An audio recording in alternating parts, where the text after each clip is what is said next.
Barak Yahweh, Barak Yahweh Shad, Yahweh Bahashim, Yahweh Shad, Bahashim, Kuha Dash. All praises, honor, glory, love, respect, faith, and power, and trust, and all credit to my Heavenly Father Yahweh and my Heavenly Big Brother Yahweh Shad. Thank you so much for what you've done, what you're doing, and what you're going to do. Double honors to your apostles and elders and bishops of GMS, Great Millstone, who I learned from, and all the men scattered all over the world, teaching this truth and nothing but the truth in the name, spirit, and the power of Yahweh Bashim Shah, trying to put a spiritual bug in you Hebrew Israelites' ears, you so-called blacks, Latinos, Hispanics, Native Americans, Seminole Indians, and you speckled birds. And what is a speckled bird? That'd be a Hebrew Israelite that look like some of the heathen nations. Like, for example, a Hebrew Israelite that look like a so-called white person or so-called Chinese person, etc., etc., etc.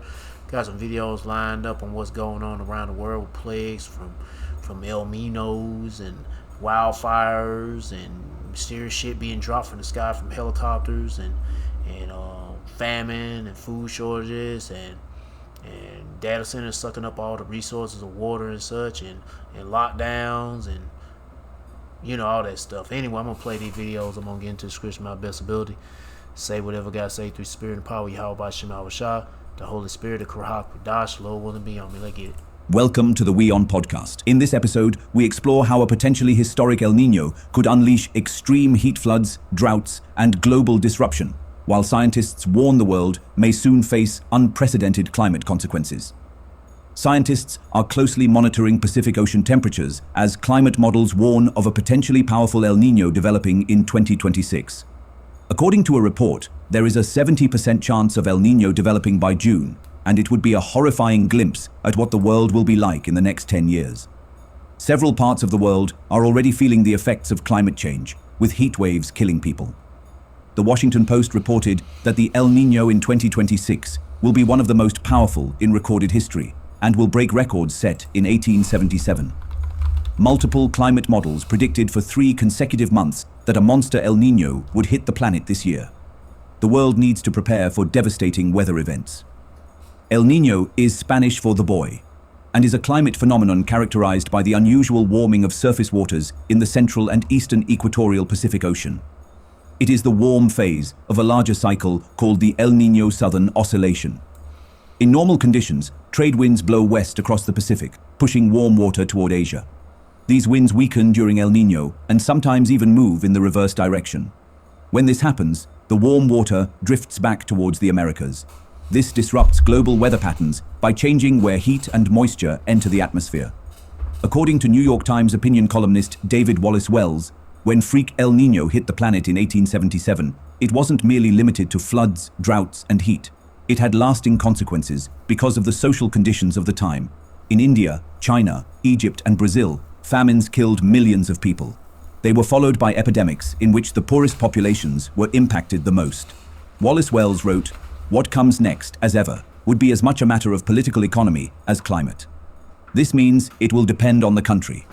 According to the piece, China has invested considerably in food and energy independence, so it might be in a better situation than India, where rising temperatures can directly impact the poor. Major meteorological agencies have issued an El Nino watch. Current models indicate a 60 to 80% chance of a full El Nino developing by July 2026. Thanks for tuning in. Well, them players of the Lord. Let's get to the next one. Climate change is real and its global impact seems terrifying. Wildfires across the world have surged to record levels in 2026. Scientists say worsening heat and the return of El Nino could intensify the crisis even further in the months ahead. The severe impact of global warming is visible in shifting global climate patterns from Africa and Asia to parts of North America. Vast stretches of land have already burned this year, underlining the impact of climate change on global fire patterns. The World Meteorological Organization expects El Nino conditions to emerge from May, increasing the likelihood of droughts, heat waves, and further wildfire outbreaks globally. According to data compiled by World Weather Attribution, more than 150 million hectares have burned globally between January and April this year. Africa has recorded the largest area affected, with nearly 85 million hectares burned so far. Whereas Asia has also experienced severe fire activity. Around 44 million hectares has burned across the region, exceeding the previous 2014 record by roughly 40%. El Nino, a natural climate phenomenon characterized by warming sea surface temperatures in Pacific Ocean, occurs every 2 to 7 years and triggers global weather shifts. Last month, the World Meteorological Organization said El Nino weather conditions are likely to start in May. The United Nations agency warns it could cause droughts in Australia, Indonesia, and parts of southern Asia, as well as flooding in other regions, and may further drive up temperatures. There are 2 firefights in South Florida right now. We are keeping a close eye on the Max Road fire. That's threatening several homes in West Broward. And then a little further south is the 172 Avenue fire in Florida City. NBC6 is on your side, bringing you live team coverage with our first alert meteorologist tracking the wind direction on this fire. Chris Stakis is live from the scene with how those nearby say that the shifting winds and visible flames are keeping many on edge. Let's turn things over to Trish with a live look outside. Hey, Trish. Hey guys, yeah, in our 4 o'clock hour, we could not smell anything, but we could see a lot. Now we smell a lot, and you can't see much behind me because that smoke is going way past us. But officials now confirm that it is 50% contained and 11,050 acres officially burned. I'm in someone's backyard right now, so this is what they've been seeing for the past couple hours. Truly, it was a lot thicker at 4 p.m., and this is in the West Pembroke area, and you can take a look from the chopper, giving you a bird's eye view as well of how much has torn through. Now, luckily, the wind is keeping it away from this neighborhood west of Pembroke Pines, where residents say they've been closely watching the smoke and flames for days. Now, many of the people here are elderly, and neighbors tell us the uncertainty has been especially stressful as firefighters continue work to contain this wildfire. Take a look. Residents living closest to the fire say changing winds have made conditions unpredictable. Some neighbors say they've been preparing in case conditions worsen. She says firefighters have And this is crazy, man. How is the Everglades? It's wetlands on fire. Yeah, it's wetlands. assured residents that there are currently no evacuation orders in place. Yeah, I don't know. I mean, does it look that dry to you? I mean, I can't really tell. I'm not even really there, but yeah, I guess it is pretty dry. There's a lack of water there. I don't know. But many are still remaining cautious. However, wind can change anytime. Now it's going to the north, and we don't know when it can come back. Audrey Gonzalez tells us she's lived in the neighborhood for 35 years and said They might be want to put a data center out there. Yeah, they might want to put a data center out in that area. as wildfires in the area And plus, it's the Everglades. They can use that water up for the data centers. are not unusual, but this one felt different. Oh, like that's gonna do something. But whatever. This is one of the worst we've had so far. Really? In the time I've been here. Normally, there are smaller ones, and they'll do what they have to do and they put themselves out. But this one moved pretty fast, and that's what was concerning. Gonzalez shared this video from her backyard overnight showing flames visible in the distance as helicopters monitored the fire from above. She says she already has an evacuation plan. The first thing I do is, as you see, I have a hose. I go out there and water everything down like I did this morning, as far as I can take it. And then I have all my papers and everything that's important in a certain spot where if I do have to go, it's just a matter of picking it up and go. And taking a live look out here right now, we are in a neighborhood in a backyard of someone in West Pembroke Pines. And you can also take a look at the chopper, giving you a bird's eye view of how much this fire has really torn through. Again, officials' most recent numbers are saying it's 50% contained with 11,050 acres burned. Now, earlier today around 4 p.m., it was a much darker smoke behind me. Now it's a little bit lighter because it's pushing more towards that way of Pembroke Pines, but we can smell it a lot now because the wind has died down. We'll, of course, keep an eye on this for you and bring you the latest in the next 45 minutes. We're now reporting live, Trish Christakis. All right, well, wildfires, I mean, it's been going on for a couple of days, all I can know of. I'm finally reporting it. What is this about? Oh, I already got that video added in, I think. Yeah, it's right there. Let me see what I got. Isaiah chapter 29, verse 6. Thou shalt be visited of the Lord Yahweh. This is Yahweh showing that he's getting active, and Yahweh Shah is too. But Yahweh, the Lord Yahweh of hosts, with thunder and with earthquake and great noise, with storm and tempest and the flame of devouring fire. And they visited this place, punishing the wicked. You better hope and pray, and I hope and pray that we are not part of that number of people that's going to be destroyed in this bitch. Next video. Extra confidence from a green print plan. Extra know-how from our people. Extra is our ordinary at Regions. My friends, welcome. The price of wheat exploded yesterday, trading limit up on the market after the USDA released their WASDE reports, providing estimates of production in the US and around the world. We'll talk about both, but the US was a particularly bleak picture. As you know, if you've been following my posts on Telegram at t.me/IceAgeFarmer, there's been a drought, and we've seen worsening conditions of the US wheat crop week after week for some time now. There's been experts and analysts in unison saying that the US crop is in really bad condition, and then even more recently, even The Guardian saying a lot of farmers are already making the decision, even this early in the season, just to walk away, just to say, well, that's a sunk cost, I'm not going to bother with it. Yes, I prepared the land, yes, I invested in the seeds, yes, I bought and applied the fertilizer, and that's it, I'm not going to do anything more. And now the USDA has, in fact, there's also Pro Farmer saying it's dismal conditions. We might not even harvest 8 million wheat acres. That was just last week. Yesterday, the USDA's numbers were even worse. That number is now 10.5 million acres of abandoned wheat crop.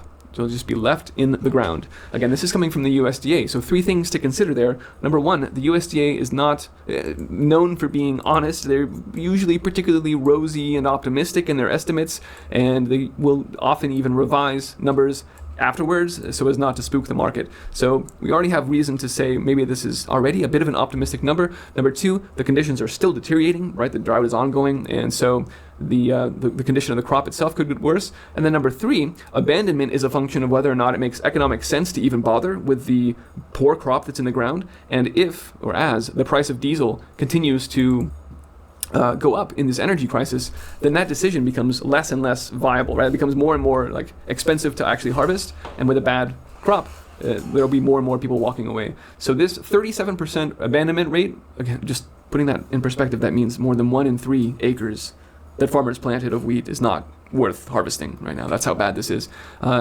It is perhaps an optimistic. It's certainly early in the season, and we'll see what actually happens. Now, the U.S. was already planting a 100-year record low number of acres in wheat, and now that it's having such a bad time, that means that we're going to be having the worst level of production since 1972. And I'll also qualify that by saying there's a lot more people than there were in 1972, and that's why we can actually fairly say that this is the worst wheat crop ever in history per capita. And this is indeed a significant and meaningful supply shock for grains production. And I also wanted to share this headline from Pro Farmer. Biofuel bets meet rising food shortage fears after USDA slashes the U.S. wheat crop forecast. It's not often that you see an organization like Pro Farmer using the word food shortages. And in their piece here, they say, quote, "The market response reflects the growing recognition that wheat carries a more direct food security implication than several other agricultural commodities, particularly given its importance in global staple food production alongside rice." And of course, we know Indian rice plantings were down because they couldn't get the fertilizer they needed because the LNG plants were shut down. And yes, rising input costs have been expected to curtail planting of wheat in Australia and elsewhere as their season comes around. So this is a global problem. Fertilizer costs are reaching their tipping point. This is from world-grain.com. Surging fertilizer prices are beginning to reshape the global grain production. Farmers from Argentina to Europe are cutting their nutrient use, switching to less input-intensive crops, or scaling back their plantings altogether, which raises certain risks for wheat, indeed, corn and barley output in the 2026 season, and possibly beyond, because farmers will be drawing down the fertility of their soil when they're not applying fertilizer. Here is straight from the USDA's own report. It's pretty difficult to read, so I've sucked it out into this more visually accessible table. And this is where we can see very effectively, I think, that a lot of the major exporters of wheat are all in unison suffering bad seasons. So the U.S., as we just said, has more than 20% year-over-year reduction in their wheat production, and that's one of the bread baskets of the world, right? Major exporter. Australia, also a wheat exporter, down 16%. Argentina, another exporter, down almost 25%. Canada, down 12.5%. The EU, down 6%, more than that.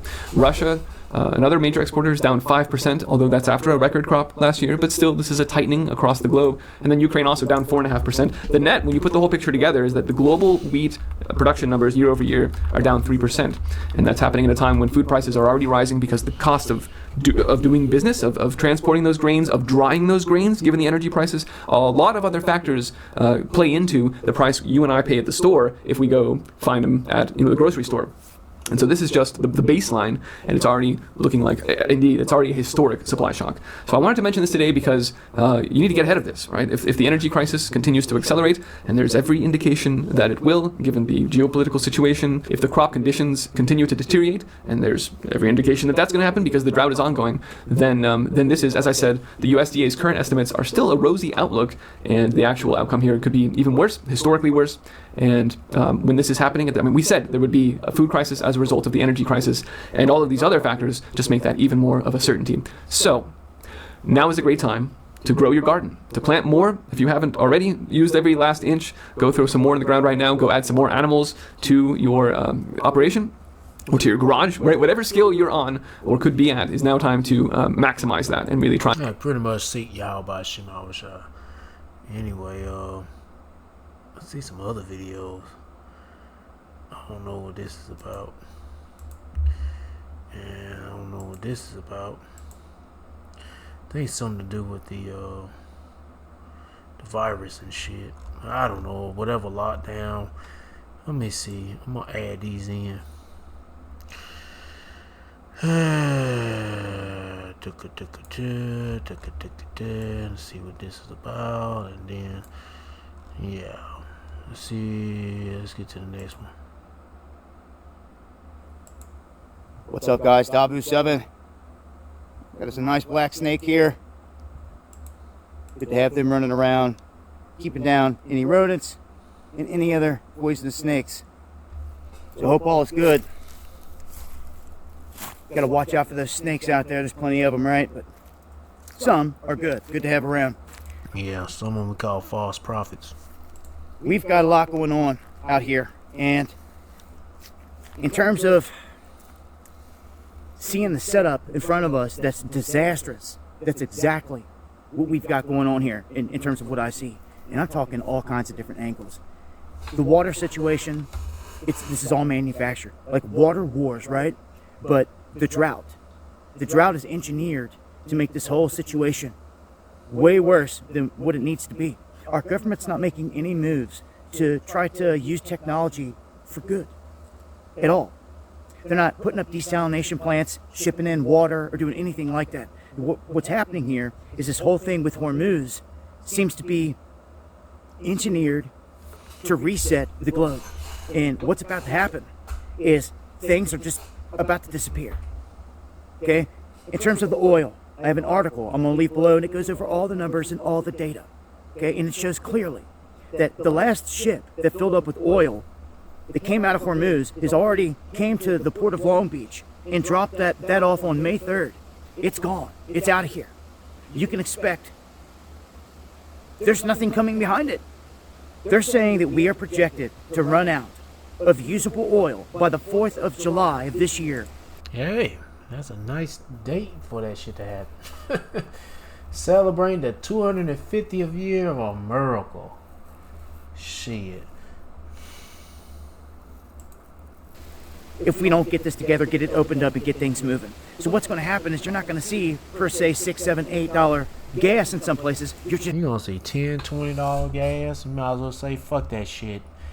These people gonna be not knowing what to fucking do. They gonna be losing their fucking minds.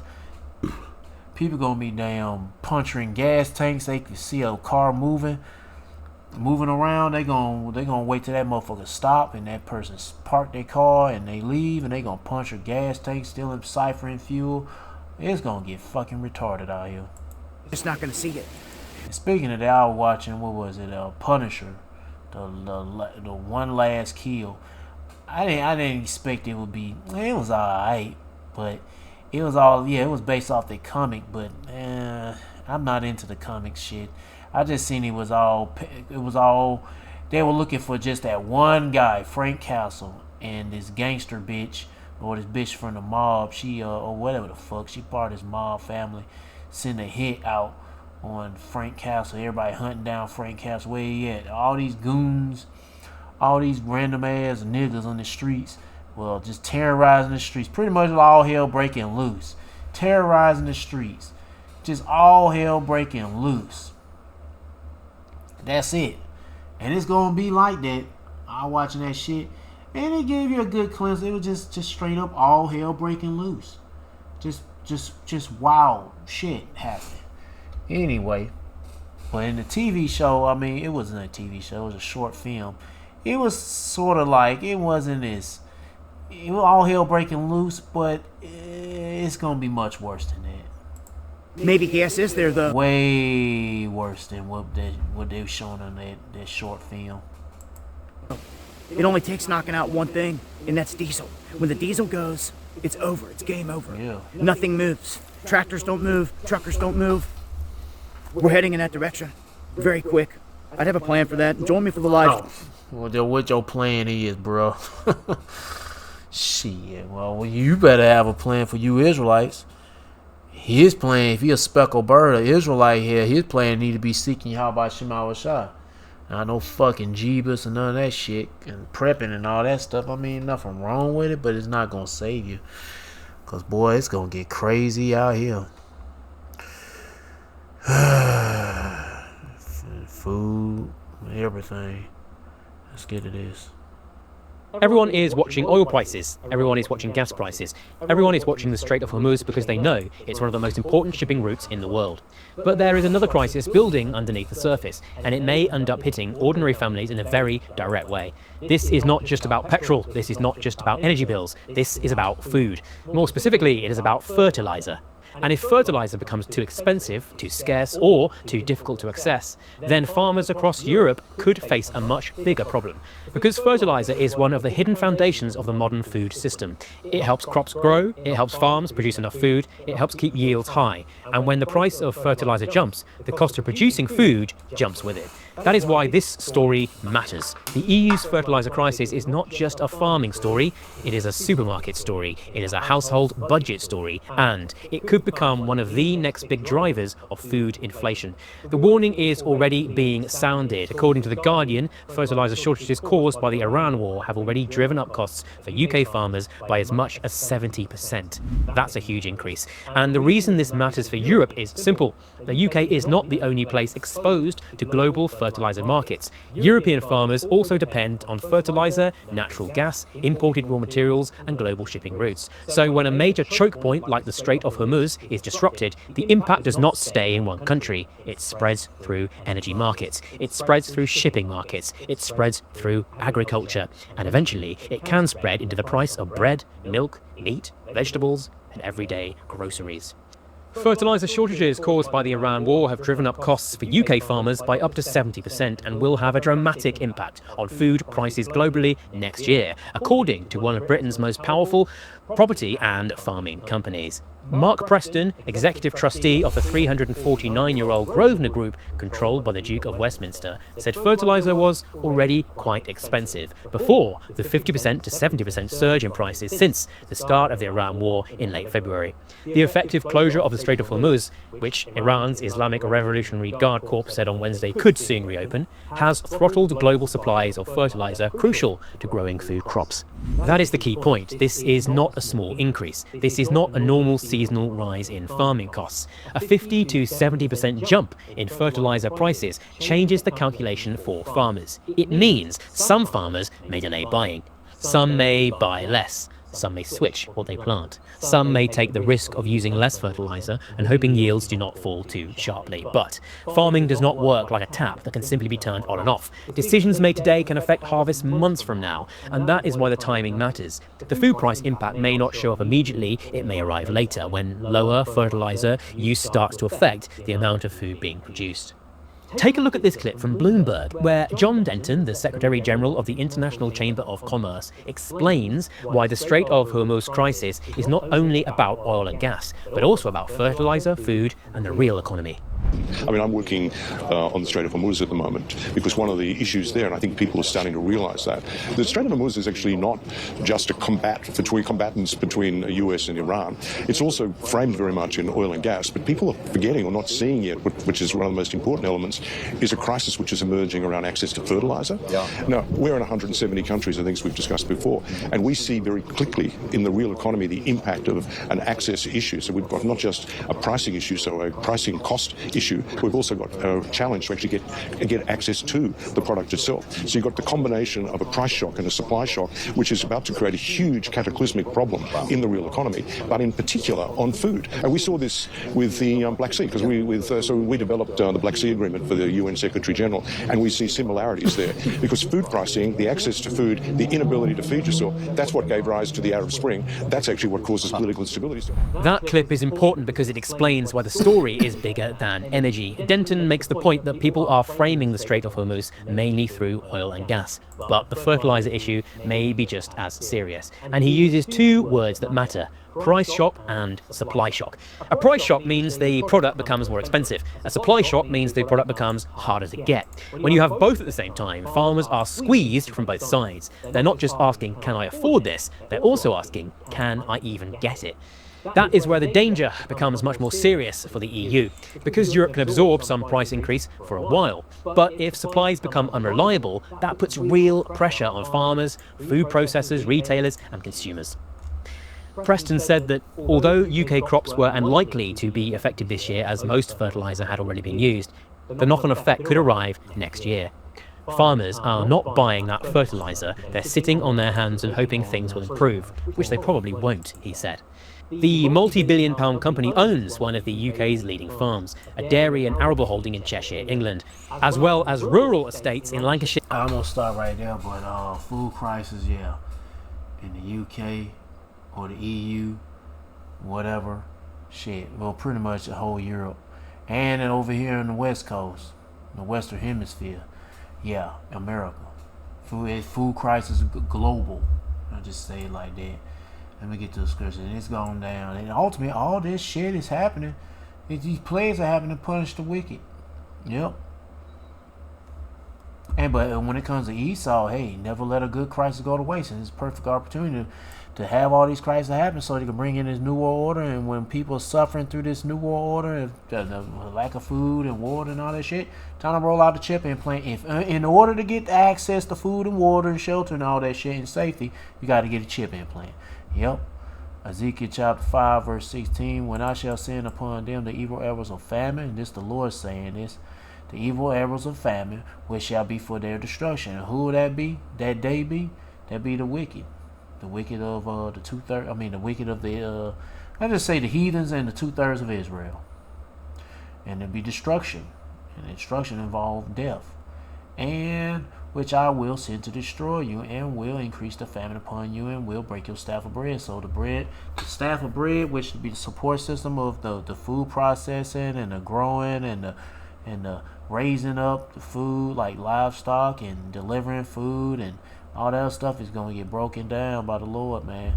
So the best thing you need to do is seek Yahweh Shema Shah before it's too late. You get caught up in this destruction. We're going to be in it, but we just praying the Lord give us the strength to endure all the destruction.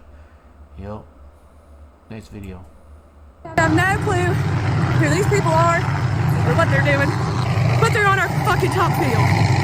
Who the fuck? What are y'all even doing? I don't know about you, but I call this trespassing.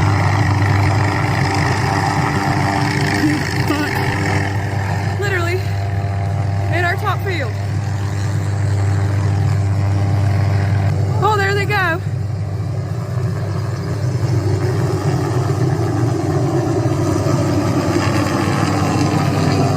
And these farmers here have every right to be extremely upset in this situation. These farmers this time in Appalachia, Kentucky, they're saying that this was the second pass of a helicopter over their privately owned property, their homestead and farmland. And you could see in the image that they deployed these long lines, like a sling load. You could see it in the image on the right there that was hanging below the helicopter. Now, for those that follow me, the thing with helicopters isn't too new because they're going over me and my property out here in the middle of nowhere, left and right. But this, at the top of the property, busted, suspending a line down onto the property. Have you guys seen anything like this? There are comments that have already been made that it could be boxes of ticks. That's what I was thinking, boxes of ticks, or they be spraying some shit. That it could be a device that's a magnetometer or something that's trying to measure things in the area, but people chimed in that actually do that work and said that the payload on the bottom of this rope does not match the size for that to be, that it looks like it's something else. The person that took the video in Appalachia also says that the tail number comes back to the Department of Interior. What are they up to? Did they even bother to run to that location where they had that line near, or I don't know. But anyway, investigate. I don't even know if I wouldn't want to go over there. I'd be like, I don't know if I want to go over there. Where she at? Whatever. Huge question. If I get any answers, I would love to relay them back to the constitutionalist or the person that put this out. I'll leave links below. If you have anything on this, let me know in the comment section and join me for the live stream going live Monday, Wednesday, and Friday, 8 p.m. Eastern. Yeah, I don't know. But anyway, some shit happening. Over the past year, something extraordinary has been unfolding across the United States. Communities from Georgia to Maryland to Michigan have been discovering, often by accident, that data centers built near their homes are extracting water, electricity, and money at scales nobody approved, nobody metered, and in some cases, nobody even knew about. More than 140 local groups have blocked or delayed over $60 billion in data center projects in just 1 year. At least 12 U.S. states have filed moratorium bills this legislative cycle. Towns are ousting their city councils, residents are filing FOIAs, people are angry, and I understand why. I'm Mel, I have a PhD in computer science, and I analyze AI developments to understand what is actually happening beneath all of this hype. But before I go any further, I want to be very clear about what this video is and what it isn't. This is not about whether AI is a force for good or a force for evil. That is a generally complex conversation that deserves its own dedicated space, and I'm going to make that video as well, where all of you can share your opinions, and I will share mine. But today is not that day. Today is about something more immediate and more concrete. Data centers are being built right now at unprecedented speed and scale. That is already happening. Whether you think AI is brilliant, terrifying, or somewhere in between, or stupid, the physical infrastructure supporting it is landing in real communities, consuming real resources, and generating real consequences. So let's just talk about that honestly and maturely. In this video, I'm going to walk through 3 cases that are presently ongoing involving water, sound, and money. I'll draw some historical parallels that might feel uncomfortably familiar, and I'll look at how other countries are handling the same challenge, because it turns out it doesn't have to be this way. Let's start with what data centers actually are very quickly, because this matters for what comes next. A data center is, at its simplest, a building full of computers. They have existed for decades. Every time you check your bank balance, stream a show on Netflix, back up your photos to the cloud, or send an email, you are using a data center. They're nothing new. They're not inherently sinister. They are infrastructure, the same way a power station or a water treatment plant is infrastructure. What is new now is the scale. AI workloads, training large language models, running inference at scale, are extraordinarily computationally intensive. A single modern AI GPU consumes up to 3.7 megawatt hours of power annually. To put that into perspective, the average American household uses about 10.5 megawatt hours per year. So one chip, roughly the size of your hand, consumes about a third of what an entire home uses in a year. And data centers stack thousands of these into server racks that generate enormous amounts of heat. That heat needs cooling, and cooling accounts for nearly 40% of a data center's total power consumption. The result is facilities that consume water, electricity, and physical space at industrial scales, except they're often being built in places designed for residential life, and that's where the problems start, not because of what's running inside the building, but because nobody built the rules for what happens when the building gets this big this quickly. Let's talk about the first case, water. In Fayette County, Georgia, just south of Atlanta, something absurd is happening. Residents of an upscale subdivision started noticing their water pressure was unusually low. The county investigated and found the cause. A 615-acre data center campus operated by Quality Technology Services, QTS, a subsidiary of Blackstone, one of the world's largest private equity firms, had been drawing roughly 29 million gallons of water through 2 connections the county didn't even know existed. One hookup had been installed without the utility's knowledge. The other wasn't linked to a billing account. Let me say that again. A subsidiary of a company managing over $1 trillion in assets installed an industrial water connection without telling the county, and nobody noticed. Right. They didn't notice, but they got it anyway. 29 million gallons, for context, is equivalent to 44 Olympic-sized swimming pools and far exceeded the peak water usage QTS had agreed to when they got planning approval. The county eventually billed QTS $147,000 in retroactive charges. No fine, no penalty, no consequences beyond a backdated invoice. The water system director, Vanessa Tigert, explained the decision was a sentence so extraordinary it deserves to be framed. They're our largest customer and we have to be partners. It's called customer service. Customer service for unauthorized industrial water extraction during a drought, because here's the thing nobody was meant to find. Oh yeah. And I talked about this earlier. I think in my first video, they showed that they were talking about that same data center. They had a sprinkler systems on, and I think it was Dabu 7. Yeah, he had a video talking about that. And they were showing a picture of the sprinkler systems being on that property. Yeah. The water, the water, they know this shit was going on. They know this shit was going on. How the fuck they were able to tap into the water system? Come on, man. The fuck out of here. Out while QTS was draining the supply unmetered, the county was telling residents to stop watering their lawns to conserve water. The state hosts more than 200 data center facilities. The Fayetteville City Council I don't know why I did that. since banned new data centers in every zoning district, but QTS's campus, codenamed Project Excalibur, because even the branding is aspirationally medieval, will continue building for another 3 to 5 years. And in case you're wondering about the broader pattern, QTS and Blackstone are also being sued by their own contract holders at the Digital Gateway project in Virginia, which sits near Manassas National Battlefield Park in the headwaters of a drinking supply watershed serving up to 2 million people. QTS says the 29 million gallons were for construction, concrete, dust suppression, site preparation, and that once operational, their cooling will be closed loop and won't draw municipal water, maybe, but they exceeded their agreed limits and installed a connection nobody authorized. Construction water doesn't exactly explain why you'd need a hookup the county doesn't know about. Here's a question for you. What happens when a noise is real but technically doesn't exist?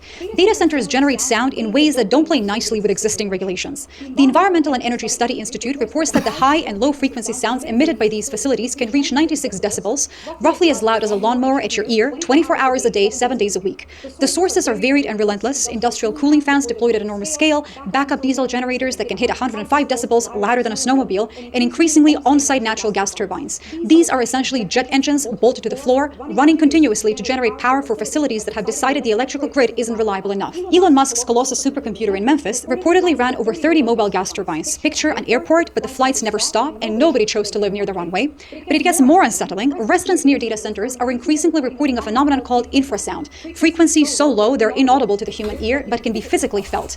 People describe headaches, insomnia, nausea, anxiety, and vertigo. And here's the regulatory problem. Standard decibel meters, the kind used to enforce noise ordinances, don't capture infrasound. The measurement tools themselves are not designed for this frequency range, so when residents complain and the county sends somebody to check, the reading comes back with an acceptable limit. The sound is there, the body is registered, the meter doesn't. This is a pattern worth paying attention to. Harms that are real but structurally invisible to the tools we use to measure them. Water that flows through connections nobody metered, sound that registers in your body but not on the equipment designed to detect it. We'll see it again in a moment with electricity costs. And unlike backup generators, which run occasionally during power outages, many of these noise sources, the cooling systems, the on-site turbines, operate continuously all the time. There is no quiet period, there is no respite. The neighborhood as these people knew it simply ceases to exist once the facility goes online.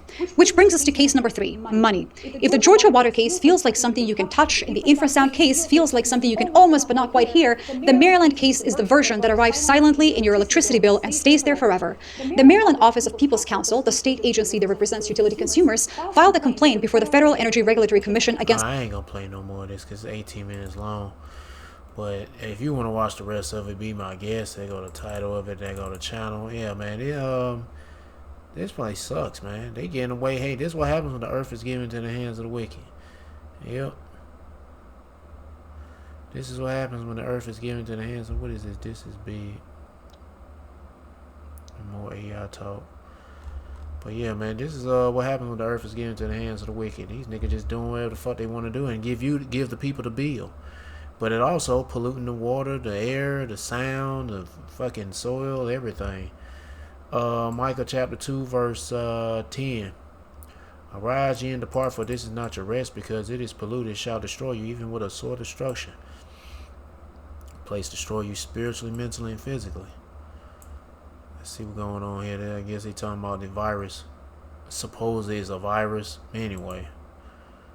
Breaking news, just in. Listen, 6 of those passengers are being sent home to isolate. Yeah, you heard it. Check this out. 6 British passengers from the hantavirus-stricken cruise ship have finally been cleared to return home. Since coming back to the UK on Sunday night, 20 British nationals and 2 other passengers were taken into quarantine at Arrow Park Hospital in the Wirral. The 6 passengers have been allowed to leave following negative tests for hantavirus and absence of symptoms, and having a suitable place to spend the remainder of the 45-day isolation period with daily check-ins from health teams. Others will likely follow soon. It's a French passenger who fell ill during repatriation from the ship is being kept alive by an artificial lung or ECMO machine, the option of last resort for the severe pneumonia the hantavirus can cause. In fact, the virus has a fatality rate of 25% or more. The U.S. has not been involved in this response at all, with the exception of being involved in repatriating the 17 Americans who were still on board the cruise ship. And that is a big departure from outbreaks in the past. What happens when it's the next time and it's not hantavirus? We are going to be really harmed as an international community. Hey y'all, so I'm on my way to my appointment, my pre-op, and I saw a news article before I left the house, and I'm sitting in traffic right now because they're building something over here, and I'm praying to God it's not a data center. I mean, they've torn down trees like, nobody's business. A lot of trees. Neither here nor there. What I just read was absolutely insane. Like, are we really... Chico se quedó ahí. I want y'all to hear me out. I don't know what the hell happened. It just skips. I don't know. People are panicking right now. I don't want you to panic. What I'm about to tell you is just a game that they're playing on us right now. Now, the hantavirus is a real thing. It is happening. People are getting sick, and every single day, multiple times a day, we're finding out more people are infected. Okay, so as things go on, people are wondering, well, why is the U.S. doing their isolation different than what other countries are doing theirs? If you weren't aware, we are not a part of the WHO anymore. We pulled out of that. The U.S. pulled out of that earlier in the year, okay, around January. That means we don't have to follow their protocol. Now, you can call it coincidence, but y'all know I don't believe in those. So, coincidentally, we pulled out of it. Then all of a sudden, we have hantavirus going on, meaning we don't have to follow strict protocol like other countries. We can be a little lax on the things that we do.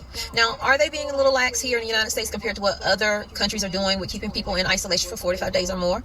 Yeah, we are. Strict isolation until further notice, with full tests and medical checkups now taking place. That's the message from the French Prime Minister after one of the 5 French people flown back to France from the cruise ship struck by a deadly hantavirus outbreak showed signs of and has now been confirmed. This person was on the cruise ship, returned yesterday, took a turn for the worse and has tested positive for the hantavirus. So this is a patient with the hantavirus who is being treated at a hospital specializing in infection. Alright, I don't want to play no more of this. I'm kind of getting tired of hearing hunter, that word hunter.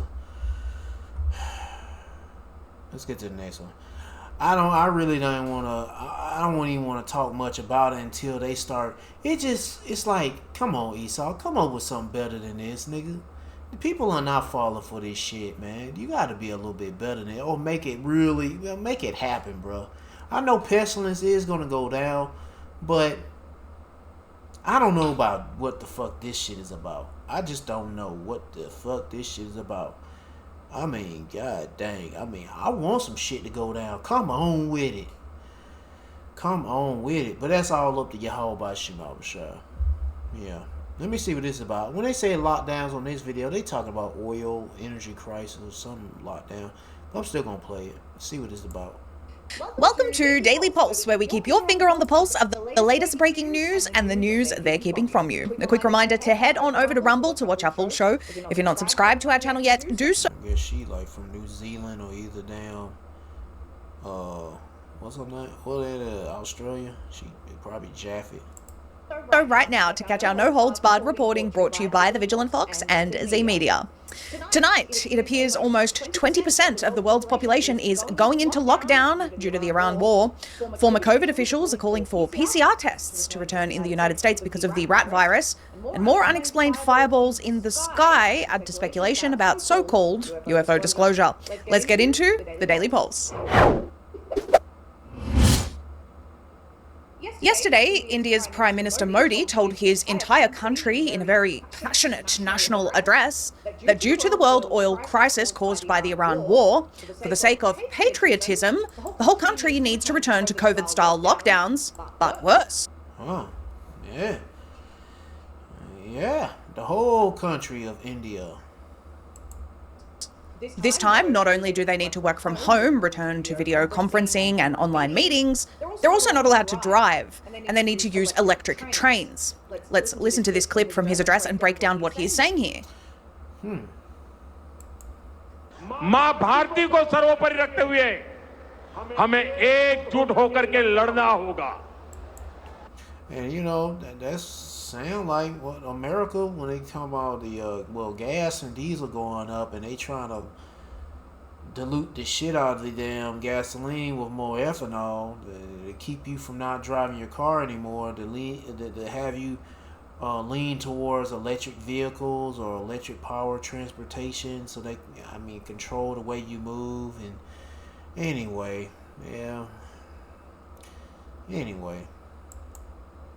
हमें याद रखना है. I just don't understand it. Esau's a dumbass.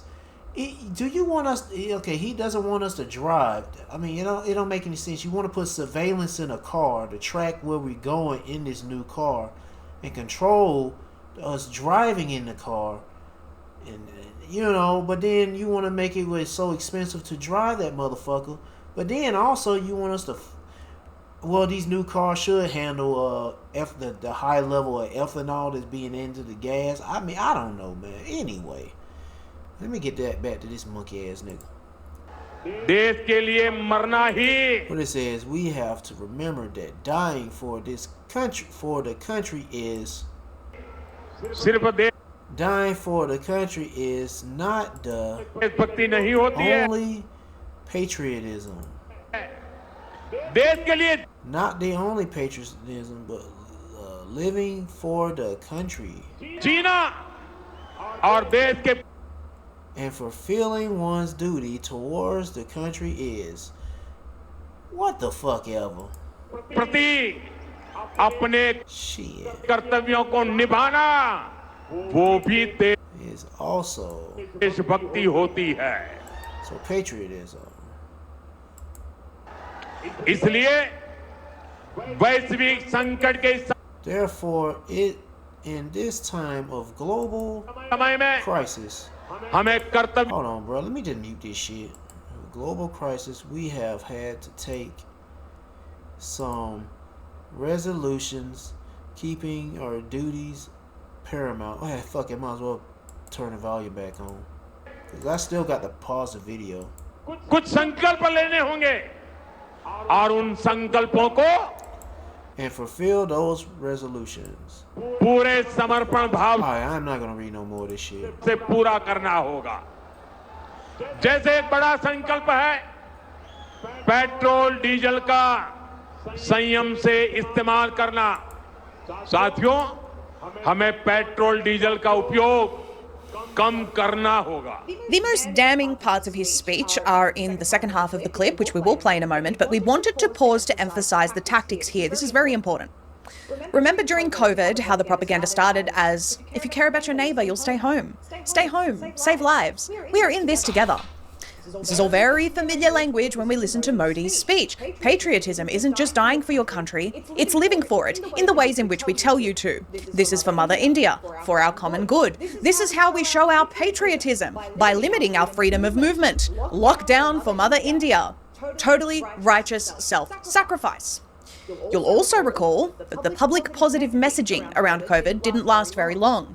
And that very soon after, the powers that be spent time encouraging us to comply, then they deployed the iron fist. Comply or else we'll send our goons, aka the police, to boot bash you in the street if you aren't wearing a mask. That particular example happened in Sydney, Australia, probably a lot of other places, and we'll call that public safety. We are breaking your ribs for your health. So we're calling this early, actually, and saying that the encouragement phase of Great Reset Part 2 is unfolding right now, and eventually, maybe sooner rather than later, they'll move to the Iron Fist phase. That may look like if you drive or leave your dedicated zone, you'll be fined into oblivion, may be arrested because you are not a patriot. We need this oil for national security, for Mother India and whatever other country they deploy. And for war too. Shit. Yeah. National security for war. These tactics in, that's coming soon. Hey, you may even be some sort of a terrorist if you drive. Let's keep going with this speech. Nah, let's skip all that shit. Goodness gracious, how long is this video? I'm trying to get to the part where something else she's gonna talk about. I forgot what else the other topics. No doubt all of the AI detection and flock cameras and things of this nature will help with that. Alright, let's start right there. 18% of the world's population being told to lock down. We've heard similar suggestions from other governments, albeit ruling it out for the time being in most cases, yet the seeds are being planted worldwide. He says that in cities where there is a metro, which is India's modern urban rapid transit rail system, we won't be driving. We will be using trains exclusively. He says he too will use the train, kind of like when we saw the theatrics of COVID, when politicians quickly put their masks on just as the cameras started rolling. And only if it is absolutely necessary to drive will you do so, and in those situations, carpooling is preferable. How long until people begin to receive fines for not carpooling? No doubt all of the AI detection and flock cameras and things of this nature will help with that. What we are seeing here is the conditioning of the masses using language that prepares people for COVID-style lockdowns for any so-called crisis the government deems. Right now, it's the alleged scarcity of oil. During COVID, it was obviously an invisible virus of which not being sick was one of the symptoms. You will see in our next segment in the show the preparation for the deadly hantavirus and how that actually plays into this particular aspect of the agenda too. They go hand in hand. And obviously still working in the background, and has been for many years, and is not going anywhere, is environmental lockdowns, the climate change fast, which was once a global freeze, then global heat, then just the changing weather. We also have the looming food crisis, which many experts confidently say is coming. They are manufacturing COVID-style lockdowns, conditioning the masses for this to just become normal. Eventually, with all of the variables we've just listed there, it will be one continuous permanent lockdown for the smart city agenda. People limited to their 15-minute cities, not allowed to drive, only allowed the food the powers that be bring into those. Let me start right there. See what this is about. More about COVID. Not COVID. What that shit? The rat virus. Point Alpha strategy has delivered. All right, I'm gonna wrap this up because I've been on here too long. If you want to watch the rest of the video, be my guest. There go the title of it. There's the channel. Yeah, well, man shall desire to go into the city and shall not be able to, and especially they're gonna be desired to leave out of a state and they ain't gonna be able to, or out of a country and won't be able to.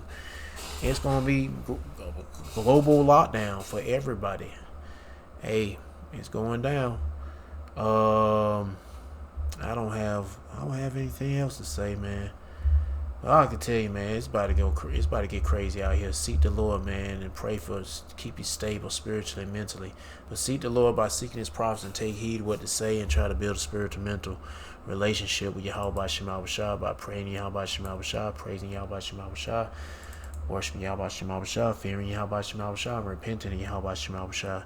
To all the men out there pushing this truth and nothing but the truth in the name, spirit, and power, Yahweh Shema Shah. Keep on preaching, keep on teaching, keep your faith and trust strong, Yahweh Shema Shah. Stay humble, and for you few sisters out there taking heed, keep your faith and trust strong, Yahweh Shema Shah. Stay humble, stay in order with your man. If you ain't got no man, stay in order, Yahweh Shema Shah. Peace and bless to the hopeful elect, and all praises to Yahweh Bahashem, Yahweh Shah. Shalom.